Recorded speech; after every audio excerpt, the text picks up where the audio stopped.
l'invité de la matinale. KTO Radio. En cette solennité de la Toussaint célébrée ce vendredi 1er novembre, on a le plaisir de recevoir ce matin Clémence Pasquier. Bonjour. Bonjour et bonne fête de la Toussaint. Merci et puis merci d'être avec nous. Ce matin, vous êtes auteur de 2 livres, notamment pour les adolescents sur les saints, Rebelles et saints, et l'autre titre, c'est Jeunes et saints aux éditions Bayard. Vous témoignez aussi publiquement cette année, ces derniers mois, de votre parcours de vie bouleversé par le cancer. On y reviendra. D'abord, la Toussaint, journée d'espérance et de joie pour les chrétiens, et notamment parce qu'on célèbre toutes les figures de sainteté de l'Église catholique. Quel sens vous trouvez, Clémence Pasquier, à cette journée de la Toussaint ? Quelle signification pour vous ? Effectivement, c'est une belle fête parce que c'est la fête de tous les saints, même les saints qu'on ne connaît pas forcément. Et ça dit aussi que on pense aux saints canonisés, les saints qu'on fête jour après jour dans notre calendrier. Il y en a plein qu'on connaît un peu moins, et il y en a plein même que l'Église ne connaît pas. Mais ça nous rappelle que cette sainteté, elle est notre héritage et notre vocation à tous. Donc pour moi, c'est une fête du ciel et une fête de la terre, une fête qui nous rappelle où on va. Et pour ça, c'est vraiment une joyeuse fête. Une joyeuse fête qui va un peu à rebours de ce que certaines personnes peuvent penser de la Toussaint. Alors, je l'ai dit, vous êtes co-auteur de 2 livres qui font découvrir la vie de nombreux saints aux adolescents. Comment avez-vous eu l'idée d'écrire aux jeunes pour leur parler de saints de l'Église catholique ? À la base, l'idée, c'était pas d'écrire un livre. On avait commencé avec Thomas, l'illustrateur, et puis Charlotte, qui à ce moment-là travaillait avec moi à la Pastorale des Jeunes de Lyon. On avait commencé une série de petites publications sur les réseaux sociaux à l'occasion de la béatification de Carlo Acutis, et puis on voulait présenter d'autres figures de jeunes saints. L'objectif, c'était pas d'abord de raconter des histoires, même si ça partait de là, mais c'était vraiment de donner des figures auxquelles les jeunes pouvaient s'identifier, au moins par l'âge et puis par certaines de leur réalité, pour dire que la sainteté, ça n'attendait pas le nombre des années, et que voilà, qu'on y était vraiment tous appelés. C'était l'objectif de donner ce goût de sainteté, ce désir, quoi, ce rêve un peu fou de se dire, mais en fait, moi aussi, je veux être saint, quoi. Et du coup, ça a commencé comme ça. Ça a commencé par des publications sur les réseaux sociaux, un petit e-book et tout ça. Et puis 1 an après, Bayard est venu nous demander si on voulait l'adapter en livre. Et du coup, on a dit oui, parce que ça allait dans le même sens de se dire, donner des outils qui puissent faire connaître des saints, mais surtout donner envie d'être saint aussi. En quoi la vie de jeunes saints peut-elle être une source d'inspiration, et plus particulièrement pour les jeunes ? Je pense que dans la vie des jeunes saints, alors il y a des vies très diverses, encore plus dans notre 2e titre, Rebelles et saints, il y a pas mal de jeunes, mais qui du coup ont parfois vécu des choses déjà assez intenses. Mais du coup, souvent, ce que j'aime bien dans ces figures, c'est qu'elles n'ont pas forcément eu besoin de faire des choses immenses, être évêque, fonder un ordre, aller à l'autre bout du monde. Alors, il y en a quand même, mais c'est un peu la simplicité même du quotidien par laquelle ils ont grandi en sainteté.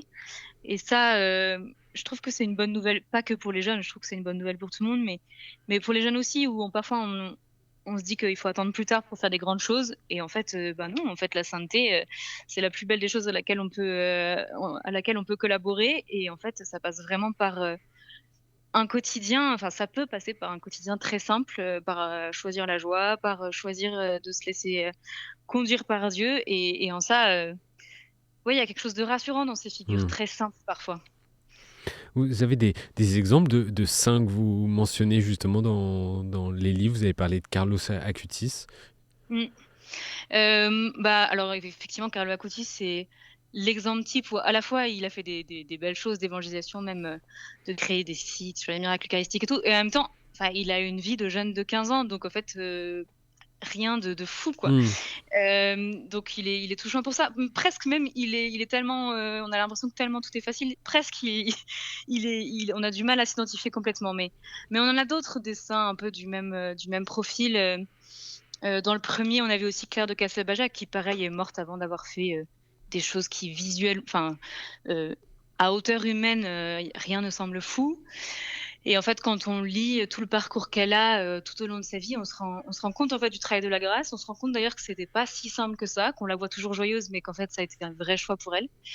Et en fait, elle est morte à 21 ans avant d'avoir eu le temps même de construire sa vie d'adulte, quoi, mais en odeur de sainteté, auprès de ses proches et de beaucoup de gens même encore aujourd'hui. On constate une multiplication de ces jeunes figures catholiques Mmh. canonisées, béatifiées depuis 20, 30 ans, 40 ans. Pour quelles raisons selon vous? Alors je suis pas à la place, de dicastère qui s'occupe de ça, mais je pense que c'est pour les mêmes raisons qu'aussi on a de plus en plus de couples qui sont canonisés. Mmh. Je pense que c'est pour justement, donner des modèles de sainteté à tout état de vie, mais même d'étape de vie, quoi. Pour se dire que, ben, voilà, c'est la sainteté, ça concerne pas seulement les religieux, les religieuses, au fond de leur monastère, que ça concerne, les laïcs dans le monde et que ça concerne, du coup, aussi les jeunes et je pense que c'est plutôt une bonne nouvelle que l'Église arrive à se dire, enfin, en fait, la canonisation des saints, c'est avant tout pour ça. C'est avant tout un encouragement, pour le peuple de Dieu de se dire: «Bah, en fait, c'est notre chemin aussi». Du coup, d'avoir des figures auxquelles on s'identifie plus, c'est une chance. Alors il y a plein de figures, hein, et je ne sais même pas combien il y a de saints, dans l'Église catholique, mais tout de même, Clémence Pasquier, quel est votre saint préféré? Celui qui vous inspire le plus en tout cas? Ah, c'est dur comme question. Moi, j'ai beaucoup grandi dans la famille franciscaine, donc très longtemps, saint François, mais peut-être encore plus sainte Claire, ont accompagné, ma croissance spirituelle, dans une recherche, de radicalité de l'Évangile, dans une simplicité, dans les relations, dans la relation aux autres et au bien et avec en même temps, enfin, en tout cas, Sainte Claire d'Assise, elle a des très belles lettres, qui sont très encourageantes. En tout cas, moi, adolescente, ça m'a beaucoup portée. Mais aujourd'hui, je pense que dans mes alors qui n'est pas sainte du coup, mais dans mes figures, préférées, je pense qu'il y a justement Claire de Cossé-Bajac parce que, d'avoir un peu lu sa vie, dans des moments où je m'y retrouvais particulièrement et puis après d'y avoir, enfin d'avoir écrit un peu sur elle, c'est vraiment resté une figure, à laquelle je me suis attachée plus comme une amie d'ailleurs que comme un modèle et du coup, c'est loin d'être la seule sainte, hem, dans mon sanctuaire personnel, heu, mais c'est une figure qui m'est chère. Vous avez, relayé sur X, ancien, Twitter, mardi dernier, une publication, du pape François, je la cite: «Sans joie, la foi, devient un exercice rigoureux et oppressant. Il n'y a pas, de sainteté sans joie». Comment, ces paroles de François, tirées de son exhortation apostolique sur la sainteté, résonnent en vous, Clémence Pasquier? Ouais, j'ai l'exhortation sur la sainteté, la «God était exulté», ça avait été enfin, ça avait vraiment été un réveil pour moi de ce désir de sainteté, donc j'étais contente de revoir passer ça et effectivement, cette question de la joie, comme à la fois un signe de la vie de Dieu, mais aussi comme quelque chose à rechercher.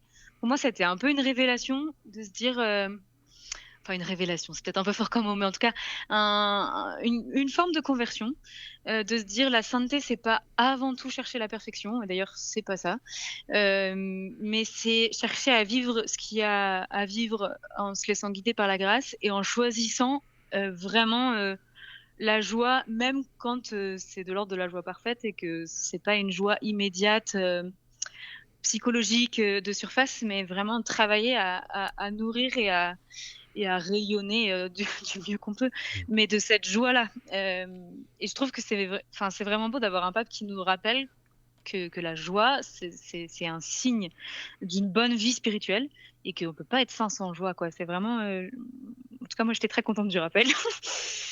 Alors la Toussaint, c'est aussi, l'espérance devant la mort et la contemplation du ciel. La mort, Clémence Pasquier, vous avez appris à vivre avec ce qui n'est pas, banal à votre âge. Vous avez 29, 30 ans? 30 ans maintenant. 30 ans. Certains auditeurs peut-être connaissent votre témoignage. À 21 ans, on vous a, diagnostiqué un cancer du sein qui s'est révélé incurable. Comment est-ce que vous appréhendez la fin de vie terrestre et même, la vie éternelle? Ah, c'est une bonne question.